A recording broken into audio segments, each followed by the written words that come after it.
La Mongolie veut récupérer ses trésors perdus.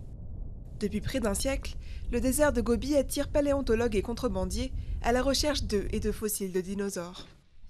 Des milliers de fossiles ont disparu pour finir entre les mains de collectionneurs et musées étrangers.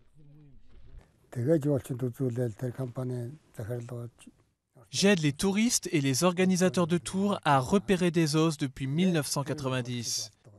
Une fois trouvés, les os disparaissent après avoir été déterrés. Surenjav est l'unique gardienne à plein temps des 10 000 hectares de ce parc national. Avec l'aide de la police et de bénévoles, elle traque les voleurs de fossiles, mais vu l'étendue du désert, la bataille est perdue d'avance. Quand on apprend que des fossiles ont été volés, on n'a jamais réussi à attraper ou arrêter un seul de ces voleurs. Longtemps pourtant, ces trésors ont été ignorés.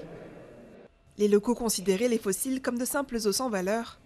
Mais les attitudes changent et le gouvernement a lancé une campagne en 2012 pour récupérer les reliques pillées. Un musée dédié aux fossiles rapatriés a récemment ouvert dans la capitale Oulan-Bator. Certaines pièces valent plusieurs dizaines de milliers de dollars. Le marché noir américain était le point d'arrivée de tous les fossiles mongols.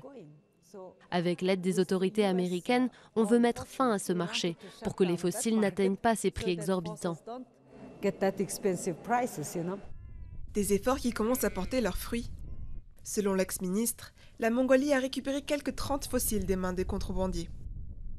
Surenjav, elle, espère qu'ils retrouveront un jour leur place sur la terre des dinosaures.